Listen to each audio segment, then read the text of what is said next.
Ah, thank you for the hydration.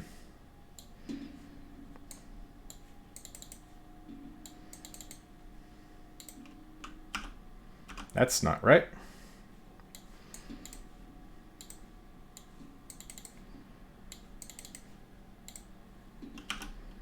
There we go. Go over patch 7.0, which is coming out, I think, in a month and a half. Once it's all PTB. What happened to 6, Scott? And it seems like the best patch this game has ever had. I'm insanely excited for it. I just read some of it. But let's just go over exactly what they. Let me make this a little bit bigger so you guys can see. All right, let's go over what they've actually changed. So first off, huge, Bloodlust has been removed. Bloodlust was a mechanic intended to help alleviate some earlier issues with map design, but most of these problems have been addressed, so the mechanic has been rendered unnecessary. This is something that people have been requesting for a while. The thing is, Bloodlust has been a necessary evil because a lot of maps are so badly designed that you need a basic handicap mechanic to allow you to, be able to down people at certain setups, like Haddonfield, for example. Like the House of Pain without Bloodlust is like, it takes forever. So the fact that they're so confident that they fixed these maps, that they don't need Bloodlust anymore, is both scary and very exciting at the same time. But let's go on. Completely designed the loop money system. I don't think that it would be so universally beloved if Bloodlust were removed. I think Scott might belong to a group of players who have been around for a long time, who really value like 6 survivor plays and really dislike it when someone that they think is not as good of a player catches up with them based on like just a catch-up mechanic, and probably also have a lot of reservations about how Bloodlust is implemented, understandably. And I would also imagine maybe some lingering trauma about the original numbers on Bloodlust, because this may have been lost to the sands of time, but Bloodlust used to have twice the strength that it currently does. We are already living in a world of nerfed Bloodlust, so I'll just put that out there. So with that kind of thing in mind, I could imagine why it would be better just to see it gone. But these days, my feelings on it have softened a bit. I used to be a delete Bloodlust gamer, and now I look around and I see a lot of people like it for what it is, and think it's good to have a catch-up mechanic, even if the one that's in there isn't perfect. Maybe Bloodlust should be tweaked a bit more. Maybe it doesn't need the extra tiers, this and that. But I guess I'm not like wholeheartedly on Team Delete Bloodlust anymore. And I don't think that it's as large a majority, or even perhaps a majority at all, as whoever wrote this might expect it is. For those of you guys who know, the loot money system is basically tiles have certain weighting to them. Actually, no, they explain it here. The system has been in place for our random map generation for many years, and it was supposed to ensure extremely strong setups could not randomly spawn. Obviously, this was not the case, and we've addressed the value of random tiles in a more accurate manner. For example, long wall jungle gyms have had their strength weighting increased from 1.2 to 2.0. In comparison, an LT wall, it's TL wall, you heathens, have been decreased from 1.0 to 0.8. You'd have to be... Hold on a sec. Flashlight. We got it, baby. Isn't that sick? Thanks to @Aquamelon for my sub gift. Also, what do you call a factory that makes OK products? A satisfactory. I like it. Thank you for the joke, and thank you for the 3 months, Pavel. I really appreciate that. So, his acting. The loot money thing, this is another tip-off that this was written by, like, someone who's really deep into DBD, like, development lore. This is in reference to a single developer stream from, like, 3 or 4 years ago, where they got the lead level designer, Mathieu Lamarche, a fantastic friend of mine who is currently on the team that I am on, working on the game that I'm working on, where he was explaining some of the details of the procedural level generation and talking about how like different aspects are weighted. And the metaphor that he used was loot money, because he's just that kind of colorful guy, comes up with colorful metaphors. He thought they would jazz it up and make it more interesting. So rather than just talk about like weights, because that's boring, it was like loot money, and like there's a certain amount of loot money in the map, and we're going to put some here and some there, but like there's a budget, which is true. But I mean, like the numbers have never been exposed in such a way that it would mean anything to put in a patch note changing something from 1.2 to 2.0. But whoever is writing these fake patch notes is doing a pretty good job of making it sound like developer-ish so far. It sounds more reasonable than a lot of fake patch notes I've seen before. This is basically a gussied up way of saying we made maps better, which is cool. I can appreciate that. His acting is pretty good too, yeah. So I'm not like, I get what these numbers mean. I just don't know what they're. I don't get what they're exactly how they're implemented. But basically, what they're saying is they're now weighting certain tiles stronger than others. So, for example, a Long Wall Jungle Gym is now more heavily weighted than it used to be, which is good because it shows that the devs are acknowledging that certain tiles are just simply stronger than others, and you can't generate maps assuming that these tiles are all the same strength. So this is actually really important and a really, really, really, really good change that should hopefully make things a bit more balanced when maps are being randomly generated. With so many maps in DBD these days, wouldn't it be a better change to remove procedural generation, making fixed map easier to tinker with? Now, that's not a crazy question. It's definitely something that has been like discussed, at the very least on an informal level between people who work on the game. And I mean, I can't speak for the company as a whole. I couldn't before, especially can't now. But my personal take on that is like it would not be good. The fact that you can know what map you're on and still have other things that you need to find out, I think is far more valuable than the downside that sometimes you get spawns that are a little bullshit. Things would get boring pretty fast if all of the spawns were static. You could maybe try to fudge it a little bit by like creating like 10 saved variations of each map, but that's just kind of like a midway point between like what we have and like what that suggestion is, and I'm not super sold on it. Like, you could eventually find people like, I don't know, Shadow Dragon as an example, who'd like see one totem in one spot and know like, that means I know exactly where every other element is because only this spawn of this map has this totem in this spot. And it's like, well, I don't know. It's kind of like kicking the can down the road a little bit. In addition to a more accurate measurement of randomly generated tiles, we've also implemented checks in place that prevent multiple strong tiles from chaining into each other, as the loot money system ensures the value is spread evenly across the map. That being said, during this stream, we've done a lot of talking about like an imaginary competitive mode, and that's a mode where I could see the value for static spawn maps. Creating maps specifically for a competitive environment where the procedural generation system is different. I don't know if it had to be 100% static, but like maybe a different set of spawns that are generated in such a way that like that you're not going to get these like tile configurations that are problematic. very good. Problematic. This means that certain notorious setups like the shack tile connecting into several other structures cannot or should not occur. This is still somewhat experimental, so please bear with any exceptions.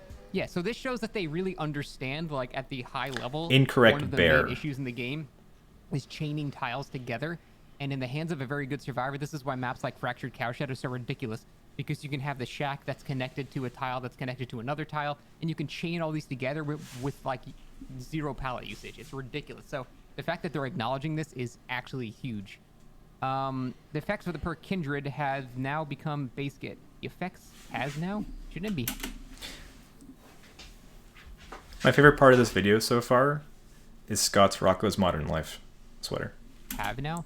The effects of the perk Kindred has now become a baseline feature.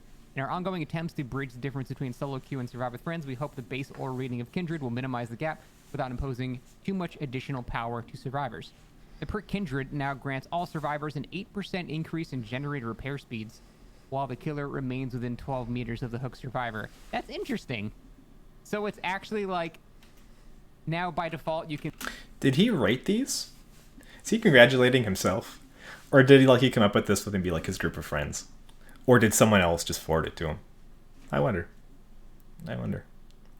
Anyway, I don't like this.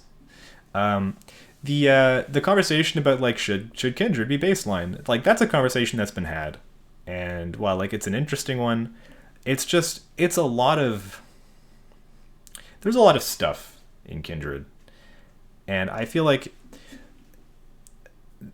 one of the important things for making a game accessible is that it's not too overwhelming. And the base mechanics of Dead by Daylight, the very, very basics, are simple enough that you can watch it and sort of like understand what's going on without knowing the details. And the more it stays that way, I think, the better.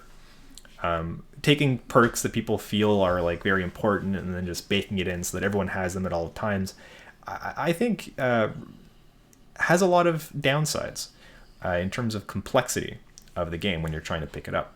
And that might not sound very important to people who are very familiar with it. A lot of people would be like, oh yeah, it's fine, just give me Kindred all the time, and then I get like a 5th perk, so that kind of thing.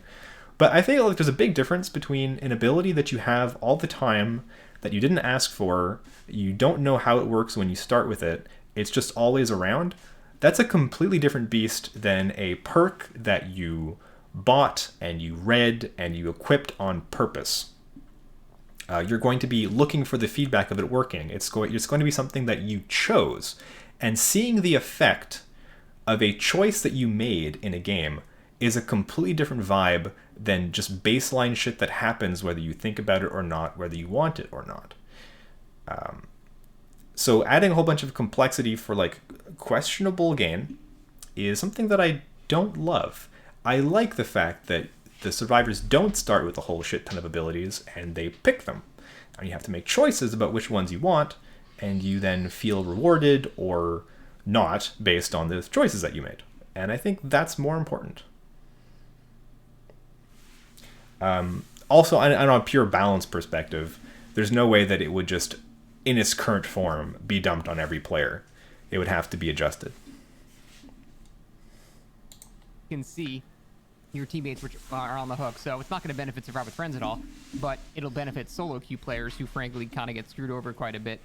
And now if like, you know, you see a Bubba face camping the guy, you actually all get a generator increase. Better if the only thing taken from Kindred was Survivor Aura reveal, as you can see the auras of other survivors went down already. That's more reasonable of a suggestion. If any part of that was going to become baseline, then I could see something about like, what auras do you normally see? You see an aura of somebody on a hook, you see an aura of somebody downed. Usually that's because that person is in need, and that's why you see them. It is still a big leap to say you will now see other people. You will now see people who are not in need because someone else is in need, and because that's such a leap in the concept. I think that's why it makes a lot of sense as a perk. But I could buy that a lot more than just dumping the whole contents of the perk, including killer reveal. Because probably it's actually more relevant to have team coordination for rescues than like, you know, killer punishment. I'm still a dev Dark Kingy. I just don't work on this game. If you're actually using the perk Kindred rather than the baseline feature. That's actually pretty interesting. I kind of like that change. So it de-incentivizes camping because they'll do the gens even faster then. That's interesting. All hooks in the basement are now considered scourge hooks. This one is... that's a pretty obvious one. I don't know why they didn't at to begin with. It's like the basement. That's not obvious. Like the worst place to be hooked, so I think by default they should be scourge hooks, so that's a great change. I don't like that at all. This is huge. Boon totems cannot be relit within 60 seconds of them being destroyed by the killer. So this makes it actually kind of worth it to destroy now. You know, go 5 seconds out of your way to break a totem. Whereas before it would make no sense because as you break it and go chase someone, another guy just comes and sets it back up again and you've accomplished nothing. So... Is it better to put the cooldown on the totem or on the perk? I could see something along the lines of a boon totem is destroyed and then the player's perk goes on to a cooldown for 60 seconds before they can start to bless another one. That makes more sense to me than the totem itself. The fact that there's now like a little bit of, I guess it's going to do like an entity block on it, that little animation. So I think it's a good idea, especially when you're in like a smaller 3-gen setup. Not being able to reset a totem for a full minute is pretty significant. So I still hate boon totems, but I think that's a pretty good concession. So that's not bad. For what it's worth, my personal read on boon totems is that the main problem is their range. I think they should be a 16-meter range. The fact that survivors can relight them, I think, is a good thing, actually. How many times have you heard that you want survivors to have sub-objectives or to have something to do other than bang out generators? Lighting up totems is that. That's the thing everyone was asking for. It's not the only way to do it, but it is a implementation of that I think people should appreciate more. The fact that survivors are spending all of those precious seconds fucking with totems over and over again are precious seconds that they are not banging out a gen. This is exactly what people wanted and are having trouble recognizing when it's in front of them. Possibly because the effects are a bit too strong, need to be tweaked a bit more. But just the general idea of a repeatable action survivors can do that wastes a lot of time is good, actually. Self-healing speeds have been capped. This is literally like I made this. You can no longer have more than 100% increased self-healing speed by any means. This means you can never heal yourself faster than 8 seconds under any circumstances. This new cap does not apply to the healing of others. So I literally made a video exactly about this, as like this is one of the main problems. Like you shouldn't be able to self-carry yourself in 4 seconds by stacking like, you know, Circle of Healing and a green medkit. That's just silly. You should not be able to do that. So it seems like that is now the case. Now 8 seconds. I don't think that modifiers being too high should be solved on a case-by-case basis. This perk now doesn't stack with that perk. This add-on now doesn't stack with this one, but this one other one does. It needs to be more systemic. It needs to be more something along the lines of all action speed modifiers now have diminishing returns or something like that. Something that is fair, that is built into the system, that solves as many problems all at once, that you only need to know one rule. You don't need to memorize that this stacks with that, this doesn't stack with that, even though they seem to be the same kind of thing, even though they're modifying the same kind of thing. Nonsense. You want to solve this like things stack too high problem? All right. You put a diminishing returns system in where fucking up to like double speed is fine, and then after that there's a curve upon which the more bonus you put in, less bonus you actually get. So that like 150 is actually worth 125 and like 200 is actually worth 150 or so on and so forth. That's doable. Is 100% increased speed. So that's still like Circle of Healing, you still get the full benefit. I think it just means you can't stack Circle of Healing and a green medkit and body knowledge and like all that shit now. So that's great. I could not have asked for anything better. Added a concede match feature. This feature may be used by survivors when a survivor disconnects or dies within the first 2 minutes of any match. All remaining players must agree to end the match. This counts as a loss for the survivors who receive 3,000 concession blood points. The killer receives blood points equal to the remaining hook stages left on all survivors in the trial, and the game is considered a win for the killer. This feature may be used by the killer after 5 minutes of match time if they have under 5 hook states. This is intended to be a genuine concession, not an I give up feature, so there are some requirements in place to ensure players do not give up too easily. This is actually a really good idea. This is competitive brain nonsense. Because I always feel so bad when, like, you know, it's a, you know, I have someone down with 5 gens up, then they disconnect, and then it's a 3v1 with 5 gens up. Like, they can't win that shit. It's impossible. So the fact that they can now concede instead of having to drag out a doomed match, I think is a really good idea. And the killer still gets blood points as if he hooked all those people as well. That's a really, really good idea, and I'm surprised they haven't added something like this earlier. Additionally, like, it seems like if you're getting stomped too, so if it's been 5 minutes, you've given it a solid 5 minutes, and, like, you know, there's like 1 gen left and you got 1 hook, you can just say, all right, yeah. Put it in competitive mode. I'm not winning this because, yeah, in that scenario, you're not winning that. So I like how they said this too, where you still have to kind of play the game. You can't just press give up immediately and then the match is over, because that wastes everyone's time. You still have to give it some type of effort, but you don't have to suffer when the outcome is very clear. That's like perfect. Added a map ban system for killers. Killers can now select 2 realms. Dude, am I dreaming? What the fuck? Hold on. The way Circle of Healing is worded makes no sense. It allows you to heal without a medkit, which is 16 seconds, correct. Then it says increases healing speed by 100%. That would mean that it is an 8-second heal. That's not how it works, because a self-heal is 32 seconds like self-care.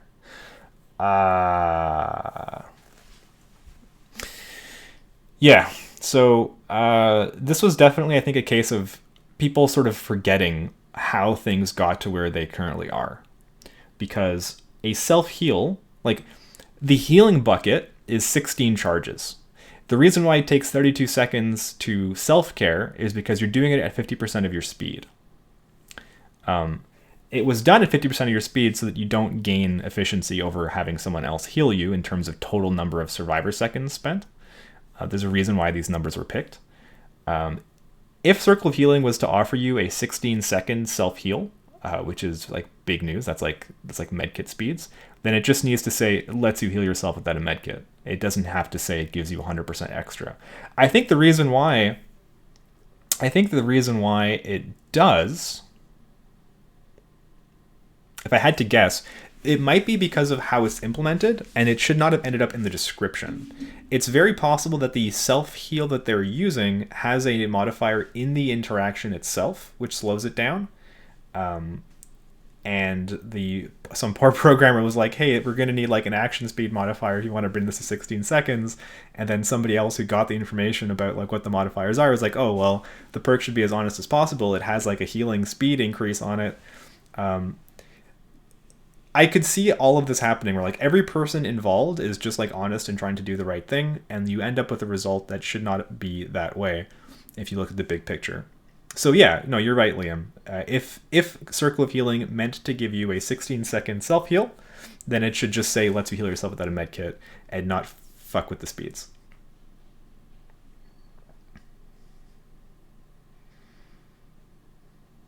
There you go.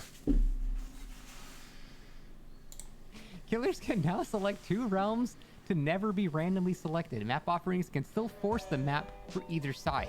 This change is intended to help realms. Killers who are very map dependent, and it should not hamper survivors' play, as survivors are usually minimally affected by the map, as their core mechanics are all the same. He's just describing competitive I'm really mode. Curious what the interface of this It's is going to fine. be. Put it in comp mode. But that is awesome. Killers now receive a 25% bonus to the total blood points for each survivor in a single group. For example, 2 survivors in 2 groups would yield 50% bonus while a full... Okay. It gives people healing others 100% speed buff. Oh. You know, it really doesn't need that, if you ask me. Am I crazy? Wouldn't Circle of Healing still be good if it just let people heal themselves at 16 seconds?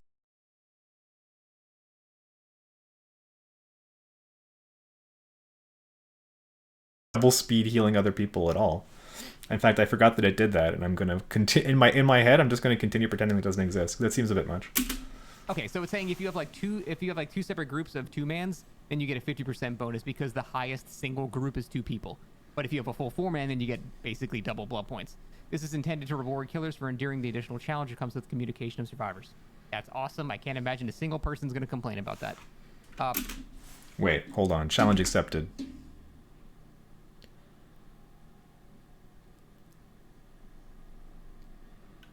I actually don't like the map ban. Awesome. Like I said, put it in competitive. Going to complain about that. Perk tiers have been completely removed. Back when we first launched the game, we needed a money sink for blood points, and perk tiers were a good way to do that. Now there are far too many perks to justify 3 ranks of all of them, so we simply have made all perks their current tier 3 forms. Enjoy the extra blood points. No, definitely perk tiers have overstayed their welcome. I can't reveal all the talk that has happened about that, but like, this is something that people who work on the game are keenly aware of. I won't say that opinions are unanimous. There are still interesting discussions about that. For what it's worth, I'm on team remove perk tiers. They've been unnecessary for a very long time.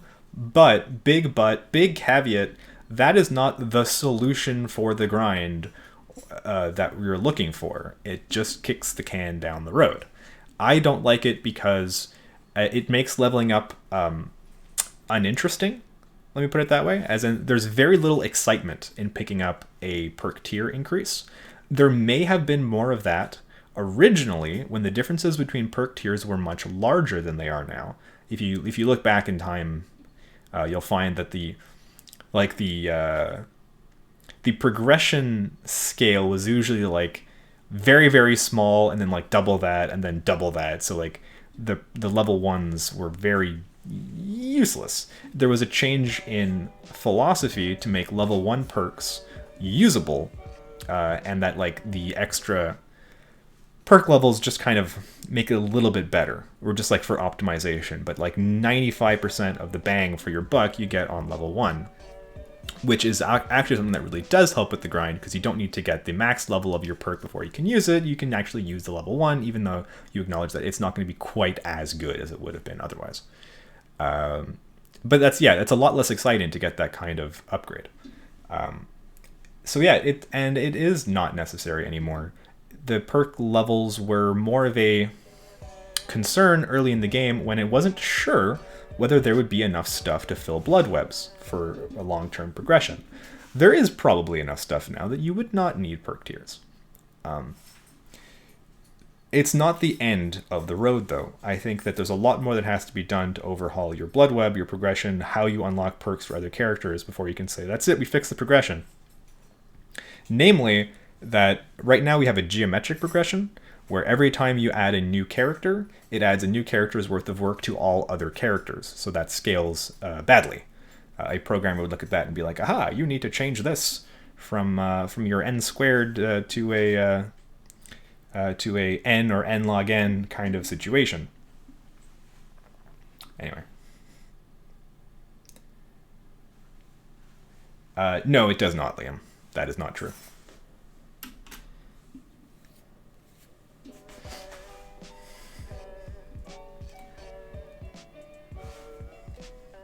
The extra blood points. About time, man. It's about time. There are so many perks in this game, and the grind is ridiculous. What a good... Look at him patting himself on the back. No, it's not real. You know it's not real. Okay, let's keep going. Added additional measures to detect impossibilities done by cheating. While this is not foolproof, it can detect basic things like enhanced movement speed or having more than 4 perks. Unfortunately, it's nearly impossible to prevent all forms of cheating, but this is an ongoing process that we will not stop improving. We fix cheaters. I mean, there's pretty much no game that has no cheating. I just think it's too easy to cheat in this game, but it seems like they're implementing some countermeasures, which is good. But I do agree with them that at the end of the day, you can't stop cheating. It's like almost impossible. So I think that's a good start. We'll see what that if it actually works or not. But all extremely large maps have had their size greatly reduced. This includes maps such as Mother's Dwelling and Crotus Brand Asylum. Large maps have been problematic for a very long time as they incentivize the very uninteractive run straight playstyle many players have adapted. It was so hard for him not to write hold W, Shift W gameplay. Will not be as effective as players will run into a map boundary far quicker if they choose to run directly straight. This change all serves to bridge the gap between killers with strong movement abilities and... Why are they not able to stop DBD hacking? No game has been able to fully stop hacking. It turns out there are a lot of very smart people who are very good at circumventing the measures that are put in place to stop cheating. So it's a constant arms race between the measures to stop cheating and the people who get around those measures and the people who create new measures. And it will never stop. Those without. This change all serves to bridge. Seems like a weird sentence. Yeah, awesome. Many of these changes are attempts to address the fundamental flaws Dead by Daylight has had for quite some time. Something that no game developer would ever write. What do they gain? What would you gain by going to your audience and saying, yeah, we've finally decided to fix fundamental flaws we've had for years and years that we were just too dumb to acknowledge before? This is unrealistic nonsense. This is where the fantasy becomes very clear. Even if a developer wanted to address something similar to this, this is not the way that they would do it. Yeah. We've taken years of feedback and consolidated it into these changes that we hope will leave the game in a far more balanced spot. Damn. I completely agree with basically everything on this list. Clearly I've not watched a World of Warcraft dev stream. Good point. Good point. I guess these are killer changes now. Legion. Post-fire fatigue is reduced from 4 to 3 seconds. Good. He needs that. For each survivor hit during a frenzy, the Legion's movement speed increases by 10% and their tear radius increases by 8 meters. Nah. Huh. So if you hit like 2 survivors, then you go 20% faster and you have 48 meter tear. Oh, so like the detection range is increasing, you can get to them faster. Legion's been underperforming in all skill levels. Survivors keen on spreading out will have rendered their power weaker, so the changes to Frenzy will offer the Legion better detection of distant survivors, as well as increased movement speed to get to them. Additionally, the increased speed of recovery after a Frenzy will allow the Legion to get a follow-up hit easier. That's cool. I had a whole rework thing where like I had like a disguise thing where you disguise as a survivor and lose your Terror Radius. The effect was losing your Terror Radius. The disguise was a cosmetic, just a cool effect. That's fine. But I appreciate that I mean, I that think that's a attempt pretty to good put the concession, trailer honestly. I into the think game. Is a, That's better than some that I've heard. I think that's fine. Like, it's not like amazing or anything. He's still probably not going to be great if survivors spread out, but I think that's a pretty nice change. Hillbilly, remove the overheat mechanic. Overheat doesn't matter. Okay. Yeah, so there's add-ons that deal with that, though. Pig House Gloves change the effect. The chainsaw no longer collides with the environment, much like Oni's Demon Rush. No. What is it? I thought it was Demon Dash. No. Is it Rush or Dash? I don't know. No. The restricted turning. Let killers be different. Skilled hillbillies to curve around objects in a safer manner. Interesting. That's kind of cool for a purple add-on. And then Junkyard Air Filter. I don't even know what that did. It was probably an overheat add-on. Now increased 5% recovery speed. All right, so there's cooldown. That's fine. After over a year with the overheat mechanic, we found the mechanic to be unnecessary. The real strength of the original hillbilly came from stacking cooldown and charge speed add-ons. So the overheat mechanic was redundant when those add-ons were removed completely. So, overheat doesn't matter. It is something that comes into play like never, except for when players were stacking the speed add-ons, the movement speed add-ons, the engravings, because it took so much longer to charge up the thing that you would get a lot more heat per charge, which has now been changed in the most recent real patch, such that full charge with engravings on generates the same amount of heat as a full charge without engravings on, with the side effect that it makes it way better for just holding the rev. Spoilers for people who didn't realize that, or I'm blowing it off the lid for people who did know and didn't want other people to realize this, but now the engravings make it so you can just like hold the rev way longer than you would otherwise. You have to try to overheat your chainsaw. Like, you are doing it on purpose. Now, that being said, is it like a good mechanic? Does it do anything useful? No, not really. It could leave, but that's not the way that this works. Like, people don't put something out there and like try it and see that like it's okay, and then like just remove it. Like, a lot of time and effort goes into that kind of thing. What is much more likely is to see sort of an improvement or attempts an improvement over time, which is kind of what's already happened. So there you go.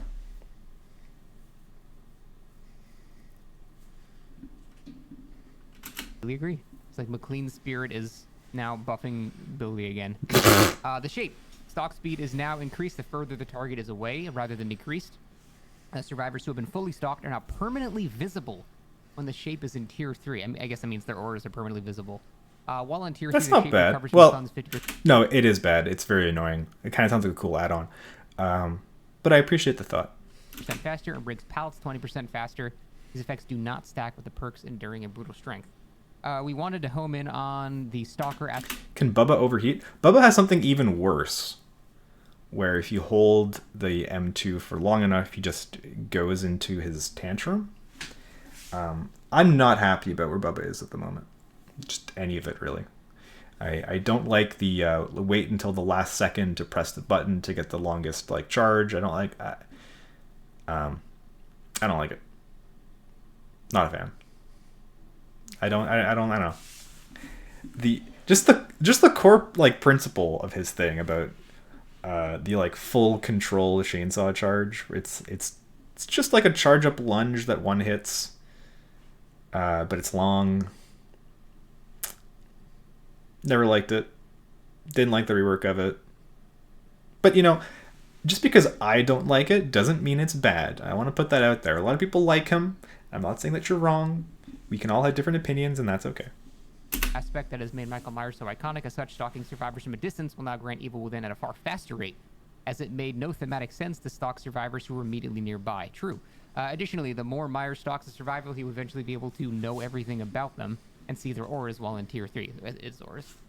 What would my idea be? Shirtless Bubba.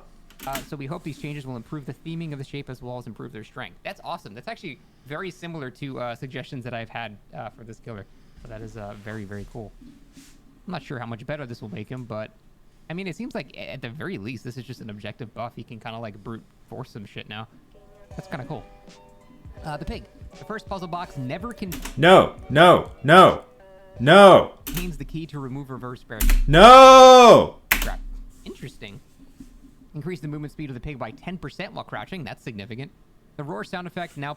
God, imagine every time you have a box on your head. Sorry, you have a trap on your head. You have to go to a box, and you have to go through the rigmarole of doing the whole charge, knowing that you won't get it. Every single time somebody puts a hat on your head, you have to go to a box, you have to do the whole charge, you have to be like, holding the fucking thing, knowing that nothing's going to happen at the end, and then run to a different box. Imagine the misery, the sheer misery of this change. Bad change, go back to school. Plays once the dash has already begun, not when it's starting. Sorry, pigs who like to spam roar. Oh, God. Pig nerfed. Pig has been very reliant on luck to perform well, so we've decided to add... That's a typo. Dissected, haha. To add a small amount of bad luck protection for her. As such, the first puzzle box will never contain the key to let survivors remove the reverse bear trap. Odds remain the same past the first box. This is intended to fix the scenarios in which the pig's reverse bear traps essentially do nothing if the survivors are... They don't do nothing. Look, I understand if you want more value out of a hat than just the time that it take to go to one box and take it off, but them's the breaks. It still did something. It still wasted some time. It didn't do nothing. Lucky. Good. Additionally, we have increased the speed of the pig while she's in stealth to incentivize that aspect of her kit more. Previously, she moved a bit too slowly to warrant walking around the map in the crouched form. I agree. You move slow as shit in that, so that's actually really nice. That'll actually make her stealth not a giant waste of time. That's awesome. I have no strong feelings about increasing her crouched move speed at the moment. Currently, it's 3.6, I think. You wouldn't want it to be faster than a survivor. It could probably be closer to or even up to the actual speed of a survivor. It would probably be healthy to leave it a little bit lower than a survivor, but I could see a small bump. It's 3.86? Oh, well, I'd probably leave it. Probably leave it where it is then.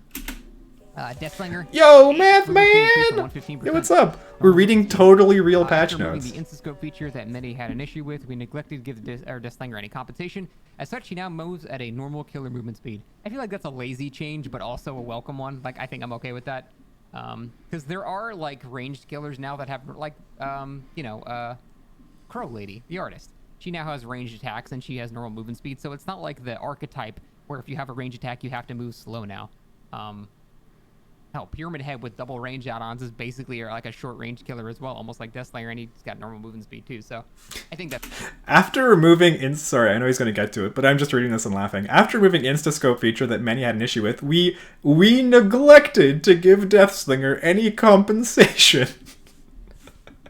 Fair.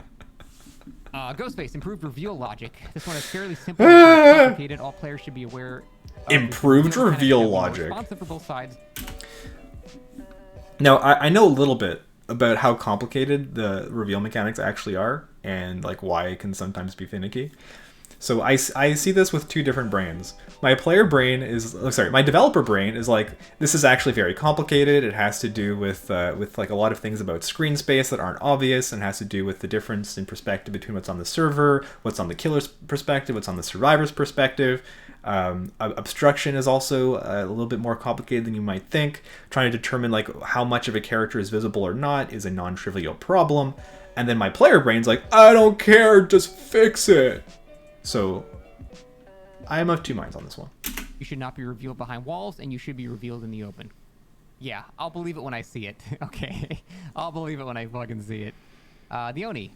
Scalp top not reduced demon dash duration.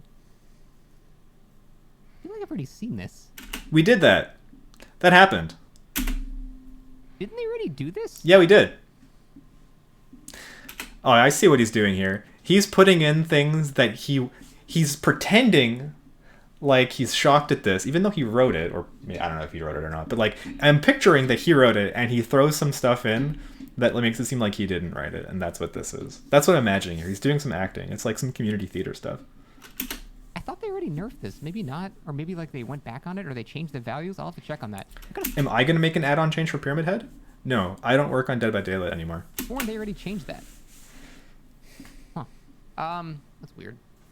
Survivor perks. Perk balancing. Left behind. In addition to the hatch reveal mechanic, your movement speed is increased by 7%. No. Okay, so if you're the last survivor, you basically just get hope. That's cool.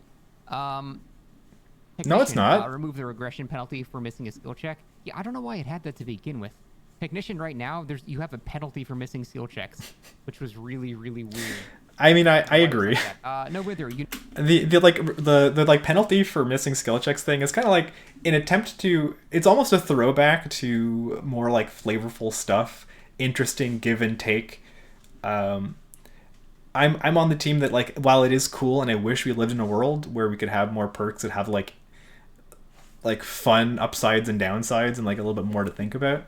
We don't live in that world, and people want their all upside perks all the time, and I get it. So sure, go for it.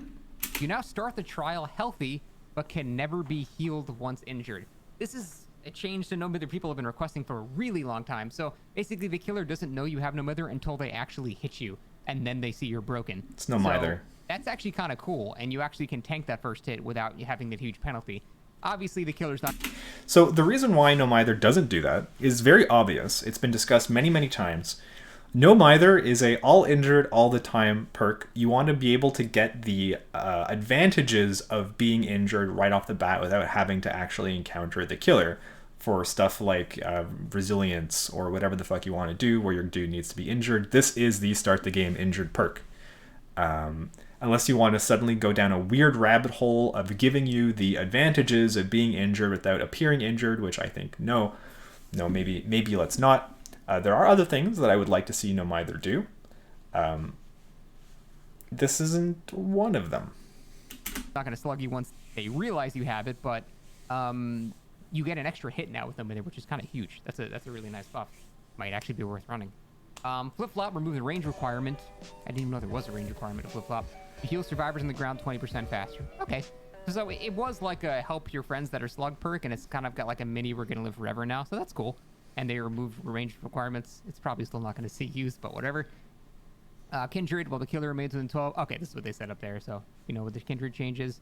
Decisive Strike now becomes disabled when booning a totem. That one was odd. Blessing a totem, not booning a totem, but that's fine. I think that was more an oversight than an actual buff or a nerf. That's just a change. That's when you cleanse a totem, it's supposed to disable that, so you're basically cleansing a totem. For flip-flop, he means buckle up. Okay, makes Circle sense. of Healing now grants 75% increased healing speed down from 100%. I think that's reasonable. It's still incredibly fast, but I think that's an acceptable nerf. I think what we were saying earlier was that it probably shouldn't grant people healing bonuses on healing other people. It should probably just unlock the ability for people to heal themselves. Right? Are we correct? Like, it doesn't. In fact, all it really needs to say is gives people the ability to heal themselves, and it would be fine, because it would be 16 seconds, because that's how long it takes to do a heal by default. What are the 3 levels then? Fuck, we're deleting perk tiers, Liam. We're deleting perk tiers. We're saying the Circle of Healing just unlocks everyone's ability to heal themselves at regular speed, which is 16 seconds. That's fine. Also, I would actually like to knock Boon Totem radius down to 16 meters. We're still talking about a circle 32 meters across in which you get to do your nonsense. That's still a lot of game space. And people can, have teammates that also have Boon Totems. It is possible. Even with a 16 meter radius, you could still cover an entire map if you had 4 survivors doing it. So, yeah, that's fine. I still hate the perk, but that's fine. Killer perks. Beast of Prey. After chasing a survivor for 15 seconds, that survivor can no longer... Oh, because Bloodlust is gone. They have to change this. That survivor can no longer see your stain until you successfully hit them with a damaging attack. Some totems are in corners, but not all totems are. Huh. So that was the original duration to get Bloodlust. But now they can no longer see your stain until you hit them. So that means it lasts like the entire match until you actually hit them. So you could actually chase someone for 15 seconds and go chase someone else, and you'd still have it on that original survivor. It could be interesting. I'd still prefer moonwalking, but that's kind of interesting. It's definitely better than it used to be. Is Boon Mechanic a sphere or a cylinder? This is an interesting question. I would assume that it would be spherical. It would just be a distance check between you and the thing, which is spherical by default. Now, a lot of people are saying that it's cylindrical, and I'm not convinced. I would need to see the proof. Prove to me that it's cylindrical, and then I'll tell you that I agree that it should be spherical, because I think it already is. Predator scratches are now animated and flow in the direction survivors are running. Oh, cool. Additionally, scratches can now be seen through walls. What? Huh. That'll be good for indoor maps and tracking. Oh, you mean scratch marks that'll have actually be auras? useful on indoor maps. No. On outdoor maps, it's not No. really going to do much. But yeah, like losing scratches through multiple hallways and Larry's, being able to see it through walls now and seeing which way exactly they're running, that's nice. I like that change. No. Predator might actually be a useful perk. Don't like it. Lightborn now no longer causes flashlight beams to not thin. This allows it to deceive players who think they're able to blind the killer. Oh, okay, so right now when you have Lightborn and you try to blind someone, your flashlight isn't thin, so you immediately know they have Lightborn and you stop trying to flash them. This makes it so they think that they're still blinding you, but you're not getting blinded. I actually like that a lot. It actually makes it useful as like a deceptive tool as well. That's really good. Good change. Strider no longer causes flashlight beams to not thin. That's a tortured sentence. Countered, no longer countered by Iron Will. Okay, so they just reverted that again. I guess because they changed fear, they decided to change that back. Makes sense. Huntress Lullaby no longer requires tokens. Always removes the sound effect of skill checks. Huh. So you just get that effect outright. That's pretty good. That actually is pretty good. I could see that being useful in a couple of builds. Oh. I feel like it's going to be rough on I do like the idea that Huntress Lullaby would finally just do something. I never liked the fact that it was vulnerable and you had to do a bunch of shit before it did anything, and it could be removed at any point, making it very likely that it will be removed before it even gets a chance to do anything. I don't know if that's a change that I'm looking for. Maybe it is. But I never liked the fact that it was a token buildup for, like, it's sitting there next to Devour Hope, which has the same pattern of it really needs to build up before it does anything while it's always at risk of being destroyed, but like the payoff is so small compared to that. Players, but then again, new players, yeah, we're down to 20 seconds left, wifey. Anyway, so it doesn't really matter. All these perks are severely underused, so we decided to increase their variability, blah blah blah. Okay. Bug fixes fix an issue that caused survivors to rarely make no sound while in dying state. Yeah, okay. Fix an issue that caused survivors. And now we're into the Final Fantasy section of. Okay, yeah, like when they get stuck in the wall. That's really all good. My least favorite fix bugs. An issue where Scott couldn't wake up. Hey, what?